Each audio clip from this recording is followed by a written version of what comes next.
Hello and welcome, children. Now we are on the second stanza of the poem Rain on the Roof. Let's go with the stanza first.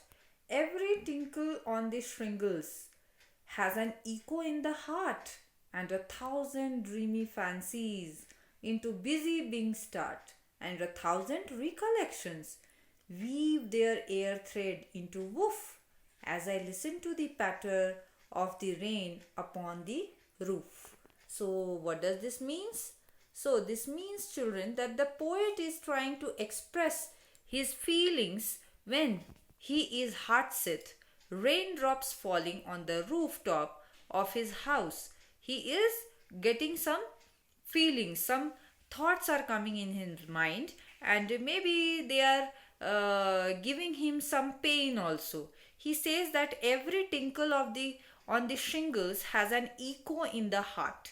Now shingle means the tiles. He's saying that the room in which he stays, or the building in which he stays, it is made up of it is not a concrete roof, it doesn't have a concrete roof, but it has got tiles. Okay, so when the raindrops are falling on the tiles, of course it will have more sound than the concrete roof. So as you know, here in Meghalaya also it's always rain, so you know that how the raindrops, if they fall on the tiles, it will have a lot of sound. So he's saying that sound is shinkle and echo in my heart. So that raindrops when falling on the tiles, they are giving an echo in my heart. What is that? Whenever he hears rain falling on the rooftop, the sound repeats in his heart, in his dreams. He has many different fanciful imaginations. He has got lot of imaginations. Okay, so what are the imaginations? Let's see. He adds that his sound of the rain falling on the roof top creates many new different dreams in his mind. He recollects many memories of the past which come back into his mind as he dreams. Okay, it seems as if there is some dream which is coming in his mind and it is reminding him of his past. So he says that as he listens to the patter of the rain upon the roof, he has many new dreams in his mind and the memories of the past back in form of dreams. Okay, so the memories are coming, the past memories are coming like dreams, he's saying. So what are these dreams? That is very important, which will be discussed in the last and third stanza. So before we proceed, these are the word meanings which you should know from here. That is the meaning of tinkle, that is short light ringing sound. Shinkle, that is rectangular wood tiles, as I told you. Echo means the repetition of sound, and woof means weft, that is the thread woven across the loom patter. Sounds of raindrops fall on the roof. Busy being refers to human beings, and here the poet is referring to himself. So we are at the last stanza. The last stanza goes like this. Now in memory comes my mother, as she used in years ago to regard the darling dreamers ere she left them till the dawn. Oh, I feel her fond look on me as I list to this refrain, which is played upon the shingles by the patter of the rain. So here, children, I hope that you have understood that he is telling about his beloved mother. Okay, he's saying that the mother's memory is coming in his mind. So here the poet introduces his mother. He says that in the dreams he is dreaming of his mother, as he had told in the previous stanzas that the rain brings memories of the past. So these memories are associated very closely with his mother. It is the memory of his mother who is no more alive. This we have to understand, children, that it is sad that mother is not with the poet, and he is remembering the mother with the raindrops falling. Every raindrop falling sound, he remembers his mother very badly. In the past, she used to love him a lot. She used to consider him a darling, and she won't let him sleep till daybreak and have sweet dreams. So that he is talking about, that when my mother was with me, my life was so easy, my life was so beautiful. That he is talking about.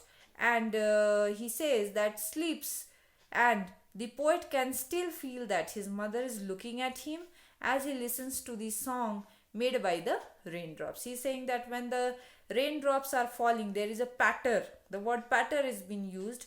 So that is the sound of the raindrops. He is saying that when the raindrops are falling on the roof, so there is a sound, and that reminds me of my mother. That is why the poet is moved by the sound of the raindrops on the shingle of his room, and whenever he hears this sound, it brings back memories of the past, and he reminds of his mother. So the word meanings which you should know from here is air. Air is the poetic word for before, and dawn, as you know, it is daybreak. List, old poetic word for listening, and refrain means a repeated part of a song or a poem. Here the sound of the rain is being called refrain. So here comes the literary devices used in the poem, children. So lot of literary devices are there in the poem. Like stanza 1 has got the alliteration, means the repetition of the consonant, and the repetition of the consonant is here. You can see I have jotted down all. Humid hover. So here this humid hover, this sound is being repeated. Then starry sphere, this sound is being repeated. Then press pillow, then lie listen, these sounds are being repeated. So these are the alliterations in the first stanza. Now we are on the next poetic device for the first stanza, that is onomatopoeia. Onomatopoeia, I have told you, it is about the sound. Okay, wherever the poet talks about sound, so that is called onomatopoeia. So onomatopoeia is there in the patter. Okay, patter is the sound of the rain. Peter patter raindrops. You must have heard about this rhyme. Okay, so the nursery's rhyme. So this patter is the sound. So this is the onomatopoeia.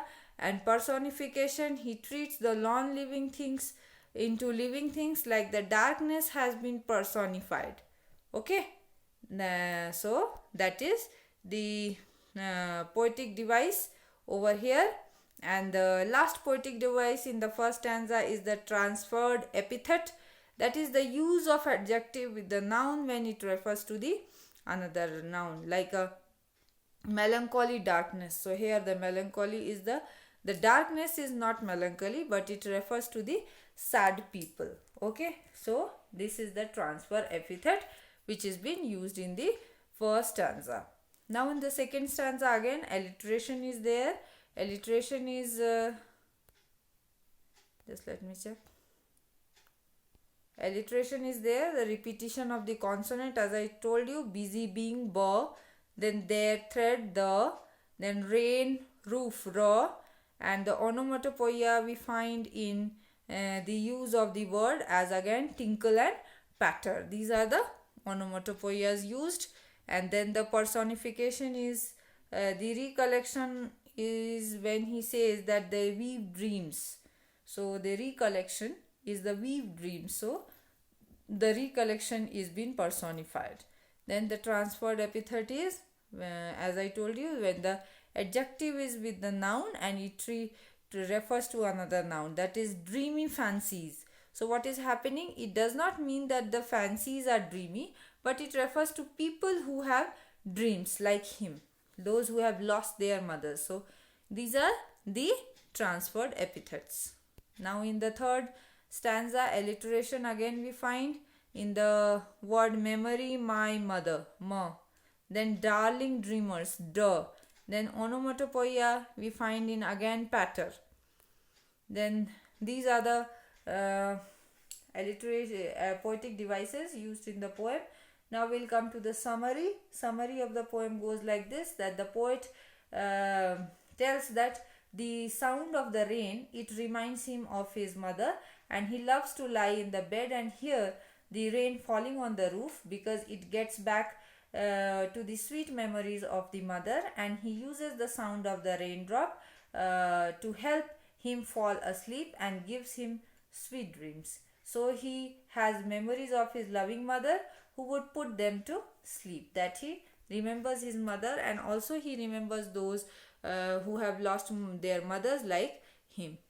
So this is the explanation for the poem. I hope that you have understood it. Thank you, children.